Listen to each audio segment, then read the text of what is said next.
Hello, everybody, in Metal Max here of askmetalmax.com, and this is a somber blog that we're doing here today. Many of you may or may not have heard by now, but we lost an amazing legend in the whole world of hard rock this past week. Scott Weiland, vocalist of the band Stone Temple Pilots and Velvet Revolver, died this past Wednesday night on his tour bus at the age of 48. Now, obviously, it came as a big shock to me because, Scott Weiland was one of the most iconic voices in the world of alternative rock and grunge music. With Stone Temple Pilots, they had so many great songs like Interstate Love Song, Sex Type Thing, Plush, even an acoustic version, which I thought they performed very well on an early 90s edition of the Headbangers Ball. They did,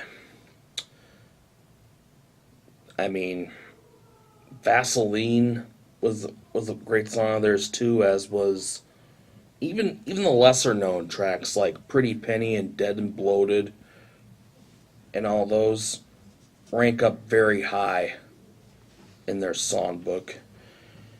And what can I say?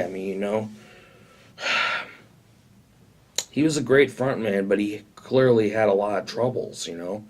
The man was obviously a heavy drug user, got himself, in prison several times, which pretty much derailed Stone Temple Pilots' musical career.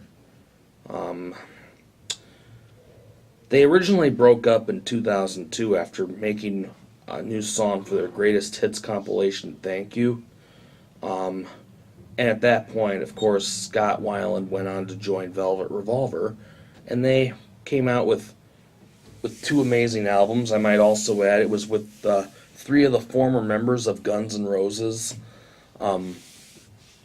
Then he reunited with Stone Temple Pilots in 2006, and then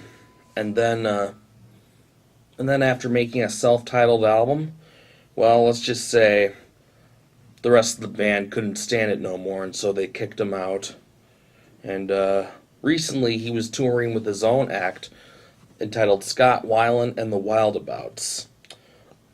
Now, keep in mind, from what I heard, he was drug-free for the past 13 years, or so he said in an interview over the summer. But, if you really think about it, it's a sad, sad loss, and another loss you can add to the list of 90s grunge alternative rock figures. In other words, he's up there with Kurt Cobain and Lane Staley. So, plus, it's just, I've been listening to a lot of their music over the past few days, and I think if anything, despite all the criticism that he got and the band as a whole, they were unlike any band that I've ever had the pleasure of listening to when they were around. So, anyway, I just want to say, here's to you, Scott Weiland. You may be gone, but your music will always live on. And obviously, it still gets airplay on WJJO, as well as all the other stations around the country. And I think when you get right down to it and such, they were the band that made arena alternative rock acceptable to arenas. And you can't forget a contribution like that. You just can't. So, with that being said,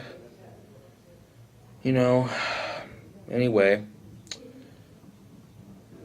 it's a sad, sad feeling, but we all have to, it's important to remember him for his music and not for how he died. Anyway, I'm askmetalmax, and yeah, rest in peace, Scott Weiland, from 1967 to 2015.